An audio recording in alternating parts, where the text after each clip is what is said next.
जी नमस्कार, मैं कुमुदकांत पांडे अपने ही चैनल कुमुद सर पर आप सभी लोगों का स्वागत करता हूं।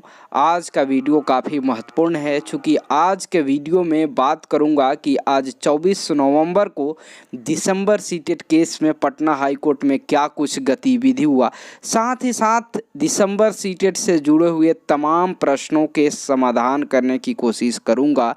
अतः वीडियो के अंत तक बने रहें। आप तमाम दिसंबर सीटेट अभ्यर्थियों को पता है कि बीते 13 नवंबर को दिसंबर सीटेट से जुड़े हुए तमाम केसों की सुनवाई संपन्न हो गई, यानी बहस कंक्लूड हो गया।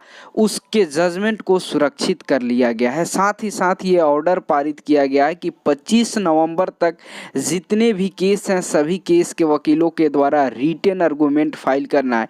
यानी सीधा सीधा मामला है कि 25 नवंबर के बाद ही दिसंबर सीटेट केस का जजमेंट आएगा। लेकिन बीते दिन यानी 23 नवंबर को आपको पता चला कि दिसंबर सीटेट केस को आज यानी 24 नवंबर को जज मिस्टर अनिल कुमार उपाध्याय के बेंच में सीरियल नंबर 1 पर रखा गया है। आखिरकार सीरियल नंबर 1 पर रखने के बाद क्या कुछ हुआ, इन तमाम बिंदुओं की जानकारी लेने के लिए मैंने अपने वकील साहब से बातचीत किया।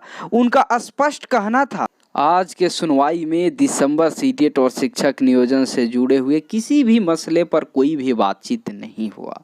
तो फिर आप लोगों के मन में प्रश्न उठ रहा होगा कि जब कोई बातचीत ही नहीं हुआ तो सुनवाई कराने तथा दिसंबर सीटेट केस को अचानक से सीरियल नंबर 1 पर लाने का क्या मतलब होता है। दोस्तों, मतलब है चूँकि आपकी स्क्रीन पर दिसंबर सीटेट से जुड़े हुए तमाम केसों की सूची पड़ी है। इसमें एक ऐसा केस है जिस पर शायद आप लोग इसके पहले कभी ध्यान नहीं दिए होंगे। वो केस है CWJC 7589/2020 Rajkishore Arya versus the state of Bihar, जिसके एडवोकेट हैं अरुण कुमार। दोस्तों, इसी केस को दिसंबर सीटेट से बाहर करने के लिए आज केस की सुनवाई हुई। और आप लोगों ने पिछले दिनों 23 नवंबर को देखा होगा कि दिसंबर सीटेट का जो केस है सीरियल नंबर 1 पर लिखा था टू बी मेंशन्ड ऑन 24 नवंबर। चूँकि इस केस का दिसंबर सीटेट से कोई नाता रिश्ता वास्ता नहीं है। इस केस का जो संबंध है बिहार बोर्ड से संबंध है, यूनिवर्सिटी से संबंध है। लेकिन यह केस दिसंबर सीटेट के केस में गलती से आकर के टैग हो गया। और ये जो केस करने वाले हैं राजकिशोर आर्य और इनके जो एडवोकेट हैं अरुण कुमार, ये दोनों लोग इतने उदासीन हैं, इतने सुस्त हैं, जिनको कोई मतलब नहीं है कि मेरा केस कहाँ गया कहाँ नहीं। क्योंकि बहुत ऐसे लोग होते हैं जो केस कर दिए, लेकिन केस में सुनवाई की प्रक्रिया जब बढ़ने लगती है उसके बाद से उन लोगों में सुस्ती आ जाता है विभिन्न कारणों से। कुछ ऐसा ही नज़ारा यहाँ देखने को मिला। इस केस को कहीं और टैग होना था, लेकिन गलती से प्रशासनिक चूक की वजह से दिसंबर सीटेट में आके टैग हो गया। लेकिन आपको पता है कि बीते 13 नवंबर को दिसंबर सीटेट केस में फाइनल बहस हो गया। अब उसका जजमेंट आने वाला है। तो जब 25 नवंबर के बाद जजमेंट आएगा तो उस जजमेंट में तो राजकिशोर आर्य भी शामिल रहेंगे। जब इनको दिसंबर सीटेट से मतलब ही नहीं है तो इनको खैरात का और मुफ्त में दिसंबर सीटेट मामले का जजमेंट क्यों दिया जाए। इनका केस में डिमांड कुछ और है, लेकिन जजमेंट कुछ और चला जाए तो ये तो हाई कोर्ट प्रशासन की भारी लापरवाही कही जाएगी। इसीलिए जज मिस्टर अनिल कुमार उपाध्याय सर के द्वारा आज के डेट यानी 24 नवंबर के डेट में मेंशन यानी छोटा सा सुनवाई के लिए रखा गया था, जिसमें इस बात पर चर्चा हुआ कि राजकिशोर आर्य का जो केस है यह केस दिसंबर सीटेट से संबंधित है या नहीं। जब पता चला कि इसका संबंध बिहार बोर्ड और किसी यूनिवर्सिटी से है, उसके बाद इस केस को बाहर का रास्ता दिखाया गया। उम्मीद है कि जब दिसंबर सीटेट केस का जजमेंट आएगा उसमें ये केस आपको नज़र नहीं आएगा। यानी 25 नवंबर के बाद दिसंबर सीटेट केस का जब भी जजमेंट आएगा उसमें राजकिशोर आर्य का केस नहीं होगा। बाकी जितने भी केस आपके स्क्रीन पर दिख रहे हैं ये सारे केस के पिटिशनर्स के संदर्भ में बड़ा डिसीजन, बड़ा जजमेंट आपको देखने को मिलेगा। इसी के साथ दिसंबर सीटेट से जुड़े हुए बड़ा अपडेट देना चाहता हूं कि आप सभी को पता है कि 25 नवंबर तक दिसंबर सीटेट के जितने भी केस हैं सभी केस के वकीलों के द्वारा रिटेन आर्गुमेंट यानी लिखित जवाब देना है कि आखिरकार दिसंबर सीटेट इसी शिक्षक नियोजन में कैसे योग्य है। इसको लेकर के बीते 23 नवंबर को Prabha Kumari versus state of Bihar case के वकील आशीष गिरी सर के द्वारा 23 नवंबर के डेट में रिटेन आर्गुमेंट फाइल कर दिया गया, जबकि राहुल किरण का केस, कुमुदकांत पांडे का केस, चंदन कुमार का केस, नीरज कुमार के केस में आज के डेट यानी 24 नवंबर को इन सभी केसों में सभी केस के वकीलों के द्वारा रिटेन आर्गुमेंट फाइल कर दिया गया है। यानी दिसंबर सीटेट से जुड़े हुए जितने भी केस हैं सभी केस के वकीलों के द्वारा लिखित जवाब दे दिया गया कि दिसंबर सीटेट इसी शिक्षक नियोजन में कैसे योग्य है। आप सभी लोगों को ये भी बता देना चाहता हूं कि जो भी रिटेन आर्गुमेंट फाइल किया गया वह काफ़ी मजबूती के साथ फाइल किया गया है।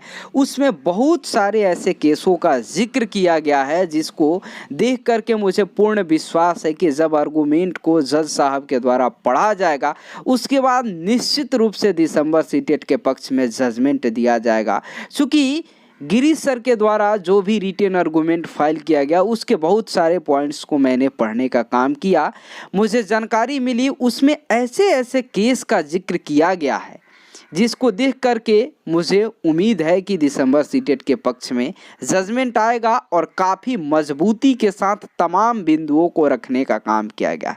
आप सभी दिसंबर सीटेट अभ्यर्थी जिस प्रकार से चिंतित रहते हैं कि फलाने तथ्य को लगा दिया जाए, इस तथ्य को, एविडेंस को लगा दिया जाए, आप जितना सोचते हैं उससे कई गुना आगे जाकर के एक से एक केस, जिस केस को मैं भी नहीं जानता था वैसे वैसे केसों का जिक्र किया गया है, जिसको देख करके मुझे उम्मीद है कि हम लोगों के पक्ष में निश्चित रूप से जजमेंट आएगा। अब चर्चा उस सवाल का करने जा रहा हूं जिसमें बहुत सारे अभ्यर्थी हैं जो कि काफ़ी चिंतित रहते हैं कि बिहार प्राथमिक शिक्षा के निदेशक के द्वारा बार बार शिक्षक नियोजन पे जो भी लेटर जारी किया जाता है या कई तरह के ट्विटर, फेसबुक, सोशल मीडिया पर बहुत सारी अपडेट दिए जाते हैं कि बहाली दिसंबर में होगा, नियोजन पत्र अब बंटेगा तो कल बंटेगा। बहुत सारी ऐसी गतिविधियां होती हैं जिसको लेकर के बहुत से अभ्यर्थी काफ़ी चिंतित हो जाते हैं और मुझसे सवाल करने लगते हैं। उन सभी सवालों पे आप सभी दिसंबर सीटेट अभ्यर्थियों से कहना चाहता हूं कि बिहार प्राथमिक शिक्षा के निदेशक के अधिकार क्षेत्र में जो भी है वे सारे काम कर सकते हैं, उनको करने से कोई नहीं रोक सकता है। आप इन बातों को समझें कि दिसंबर सीटेट केस को लेकर के सिर्फ और सिर्फ ज्वाइनिंग लेटर बांटने पर स्टे है।